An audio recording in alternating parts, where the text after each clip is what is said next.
Michael is also speaking. Yeah. So I think the next presentation is also a very interesting one. Kristina from Nestlé is going to talk about actually one brand I think that most of us really know well, Maggi, and why such a brand that is like well known, like from my grandma. My grandma was like, it was like when I had my potato soup from my grandma, so like you need to put a little bit Maggi inside, and it's really good. So why such a like traditional brand also needs like the digital innovation, and how you use actually conversational AI to create a special experience around these brands. So I'm looking very much forward, because I haven't had Maggi for a long time. I should actually try it again maybe. Thank you.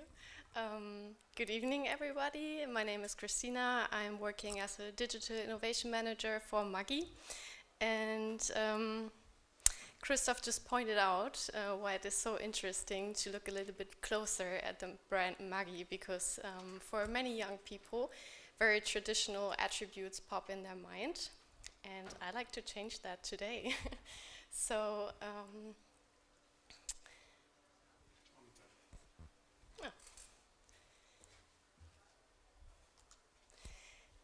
going back in time, I would like to ask you one question that doesn't seem very obvious. What does the Maggi Kochstudio of 1959 has in common with the voice assistant? On the first look, nothing.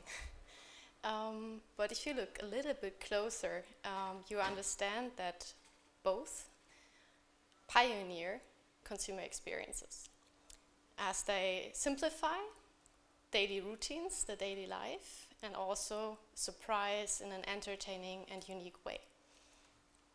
So the Maggi Kochstudio back then was a very innovative idea to think about the ecosystem that goes beyond the brand, beyond the product. It was thinking across the whole consumer journey that comes with the pains and needs of our consumers. So the Maggi Kochstudio back then was really excelling how they would inspire and support the housewives of the 60s, who were very busy cooking at home, and they lack inspiration of fresh cooked meals. So in the last years, the term value-added service was very in our heads. Like, how can we create something in the digital ecosystem that would leverage the value of a brand and that would think the consumer needs across the whole journey beyond the product?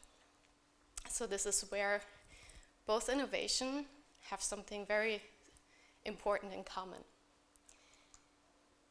And this idea of value-added services is core to the DNA of the brand, and it is still valid today. So, which was the Maggi Kochstudio back then, which was a studio where chefs would help out with recipe ideas and how to prepare food, and you would see that on TV, and that was very outstanding idea back then. But today we have to rethink that idea of value-added services, right?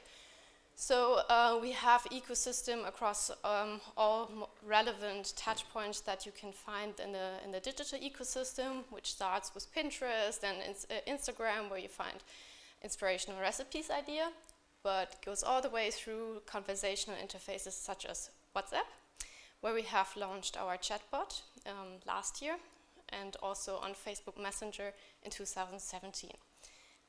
Last year, we were thinking, let's have a closer look at our consumers, especially our younger consumers, because this is where we see huge potential to bring our brand back into the relevant set and rejuvenate the brand for the younger consumers. So we're thinking of, okay, what is their problem? What is their need? So how can we tackle the whole cooking journey around the products? And what we saw was that, especially in the younger group, they were lacking inspiration of what to cook today, and sometimes they don't even know how to prepare food. And we know, especially in these times, they are very, very busy. So they have lots of devices that they use at the same time. They're on multiple platforms like YouTube and Pinterest, like I said, and they don't have time. They never have time. So how can we support these younger consumers in bringing them inspiration to cook fresh at home and show them how simple it is to conjure up tasty meals? So we said, so we asked ourselves, launching this innovation project, how can we support them to cook fresh at home? And this is where the digital innovation comes in place, because we are convinced that digital innovations are a great tool to expand our services and to provide very valuable features and tools for our consumers. So we have a mission at Maggi when we develop new digital innovation that we always follow, and this is that we are convinced that cooking is fun and it's cool and easy to conjure up fresh homemade meals, and we want to show them how easy it is. So we think at the intersection of digital innovation and the idea of bringing valuable services to our consumers, this is where the magic happens.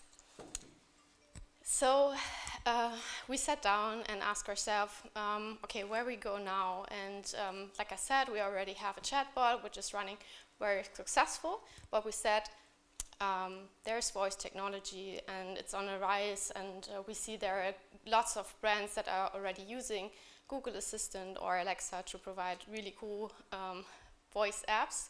And we said, okay, is that something we should discover a little bit more?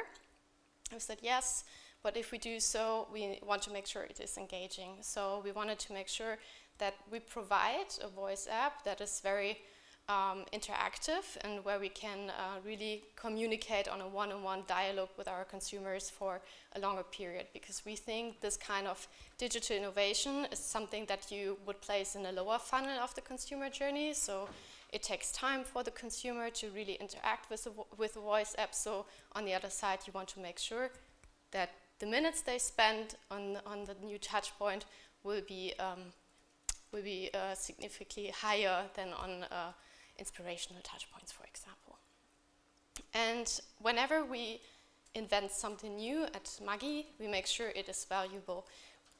We don't focus on marketing stunts, which can be fun, but we think coming from the DNA and the Maggi Kochstudio back then in the 60s, we say it has to be something of value, and it has to be something that is sustainable, because if you invest in a digital innovation, it's always a risk, right? You never know, like, will it be used by the consumers and how fast will it be adapted in the market? So you want to make sure it's not a one-time show, but you want to make it very sustainable.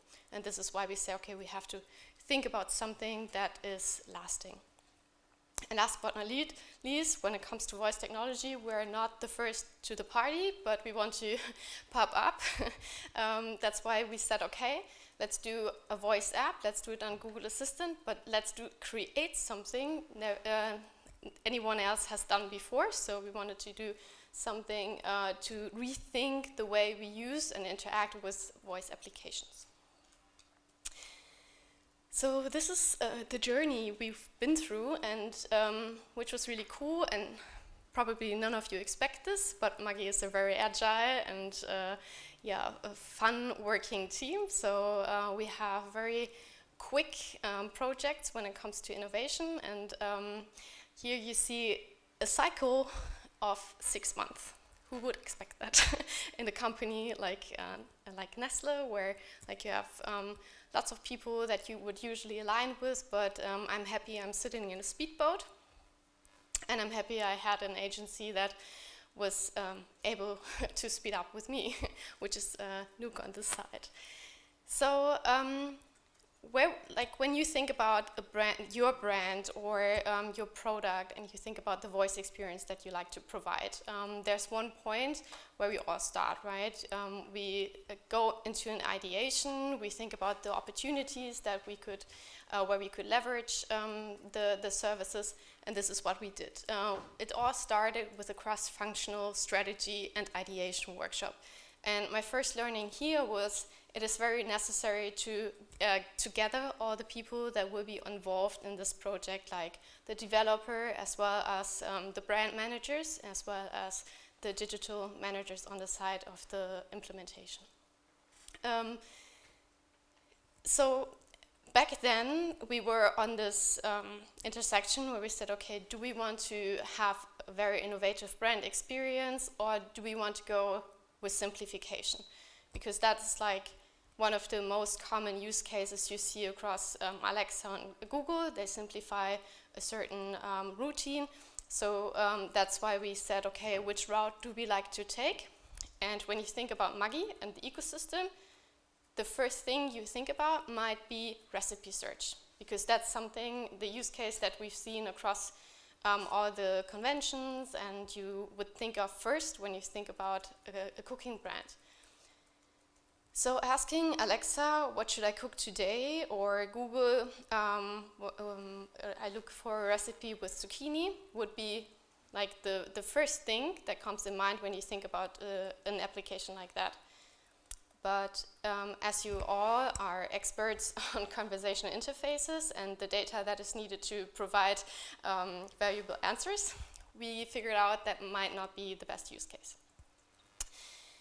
Because how to figure out the best recipe out of 3,800 recipes on a voice search? Very complicated. And we said, okay, we're not there yet. So let's do something innovative and a surprising brand experience. Let's go on brand experience. And that's what we did. So then, in the middle, you see the rapid prototyping.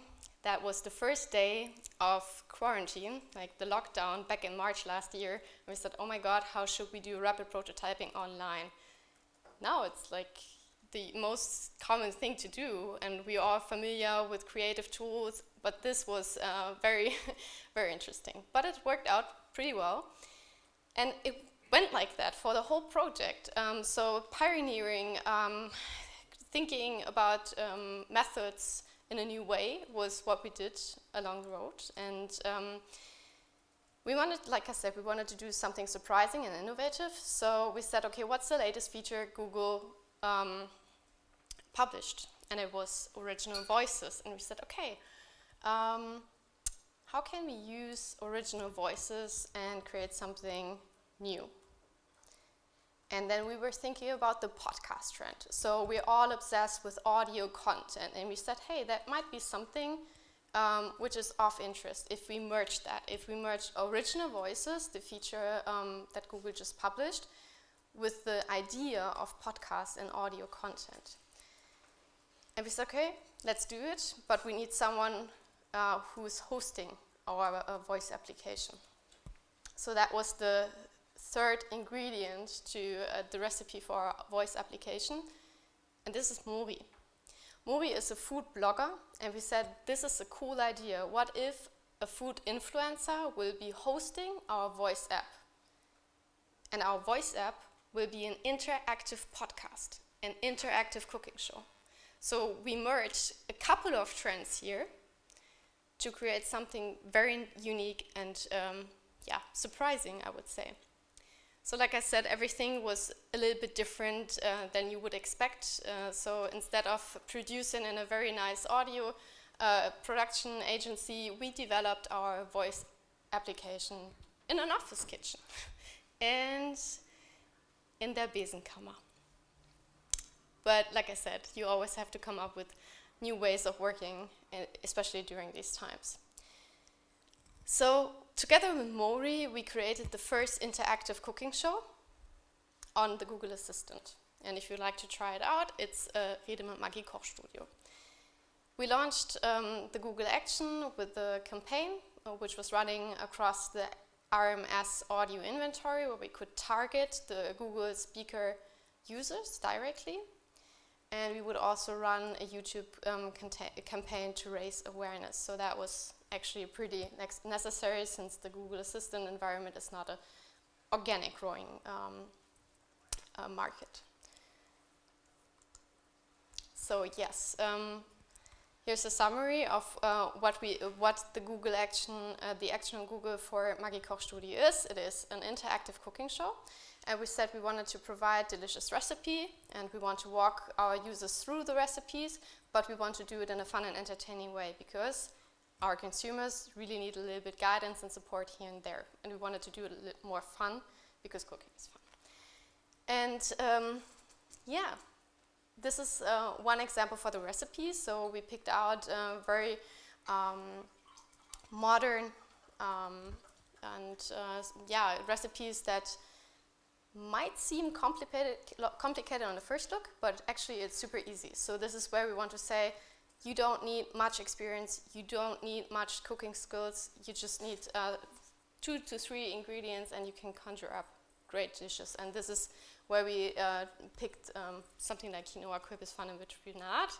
And Muri would also answer questions like what kind of vitamins is in spinach, for example, or how to prepare the pumpkin. And now I like to share a video so you get a little bit better impression of the voice application. Hey Google, rede mit Maggi Kochstudio. Hey, heute kochen wir Bibimbap.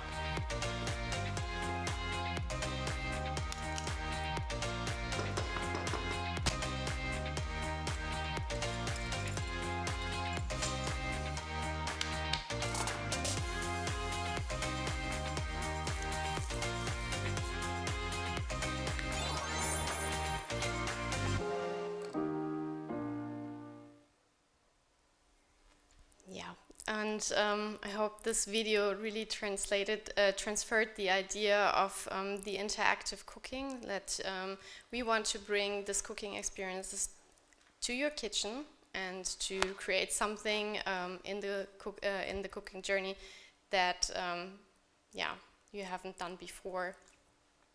So it's available across all devices that run with the Google Assistant, which was really important to us because we wanted to make sure we gain more reach instead of just focusing on the home devices, for example. And I think this is something which is very valuable, especially when you're looking into providing brand experience in the kitchen, for example, where you always take your smartphone with you.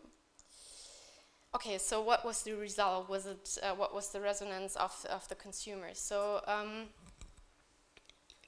like I said, if you're working on an innovation project, you can do your research and you can explore what are the consumer needs, but you can never be sure if you meet them 100%. So when we launch digital innovation like this, we always want to make sure that we involve the consumers and gain feedback from them to make sure that we're really working towards their needs. And this is why we asked them, and we had 750 users who came back with a qualitative service. And it was very heartwarming, I would say, when we were reading through the comments, because like I said, our mission was to show how easy it is to cook fresh, and the feedback really validated that. And just to give you one example, one tester said, "I loved how versatile everything is, and that you can conjure up a good healthy dish even with a few ingredients, as well as with little money. Fantastic."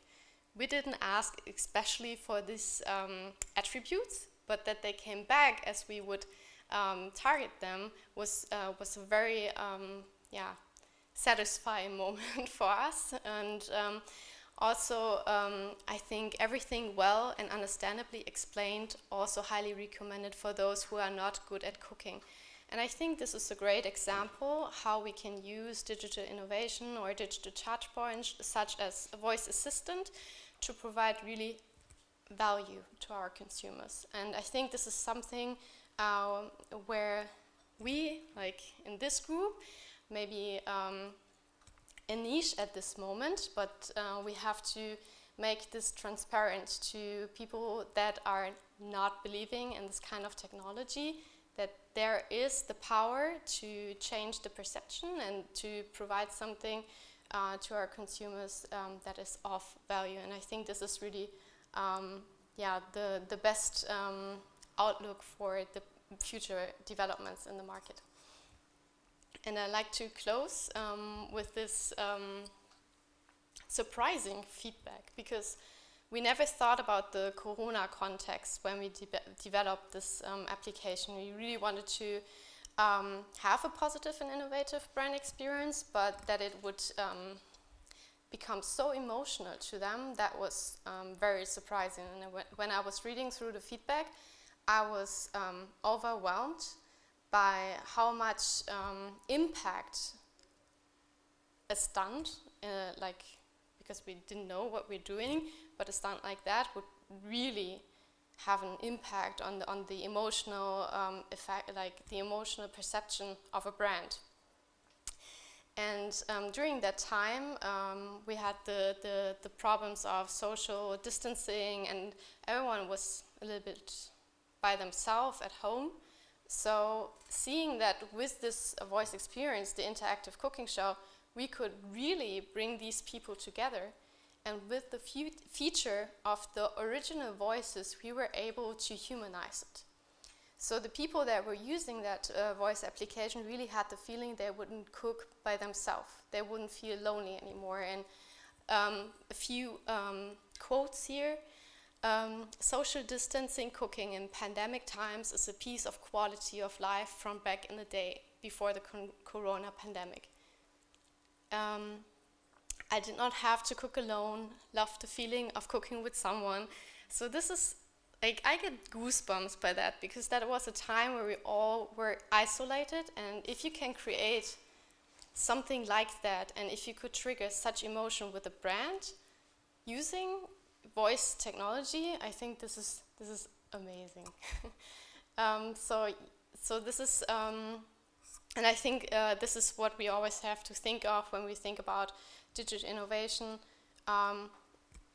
What aspect do we want to address, and what role do we like to play within the cooking journey or consumer journey, and think about the power of digital technology. Last but not least, I would like to show you a little bit of our chatbot, because like I said, we're not only on voice interfaces, but also using chatbots for conversational marketing. And I would like to share our case on WhatsApp as well, because I think both are going hand in hand, where we really shapen the future of consumer experience. And yeah. Enjoy. At Maggi, we were searching for the most effective way to inspire young people to cook more often and with fresh ingredients. We wanted to show them how easy it is to conjure up tasty home-cooked meals in a way that could seamlessly be integrated into their busy lives. So what was the perfect recipe for achieving that? Kim, Maggi's first chatbot cooking experience on WhatsApp. For the last 130 years, we've been sharing our knowledge and passion for home-cooked meals. As one of the most digital food brands, we're constantly searching for new ways to keep this DNA alive and connect with our modern consumers. So we launched Kim, Kitchen Intelligence by Maggi on WhatsApp. Kim builds valuable relationships with our users, getting to know them and their favorite ingredients. Kim always considers what they like and pays attention to allergies and individual diets. Tailored to those needs and preferences, Kim always finds the best matching recipes. Kim also helps our users step up their cooking skills. In the first chatbot cooking class, Kim shares spectacular food hacks and preparation tips. The AI behind Kim makes it feel like a real chef is talking. Kim is built on sophisticated AI and was trained for more than 3 years to understand and chat in a natural human way. With this launch on WhatsApp, Kim is kicking off the next evolution of chatbot marketing. Kim's secret ingredient? Entertainment. Kim has a great sense of humor and loves to have fun, teaching users through quizzes, how-to videos, and crazy food hacks. Thanks to Kim, the interaction with our Maggi consumers improved massively. We've seen up to a 200% increase in our retention rate. Over 30% chatted with Kim for more than 4 months. 96% wanted to join another cooking class. 75% said they had a fun experience. We achieved our goal. Consumer loyalty in our young target group was sustainably strengthened. Yes, and now I'm looking forward to our roundtable discussion, and I would like to exchange your thoughts and ideas about conversational interfaces.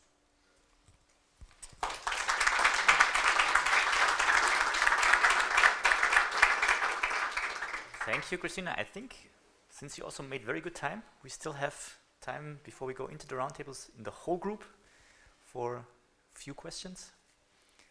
5 minutes time.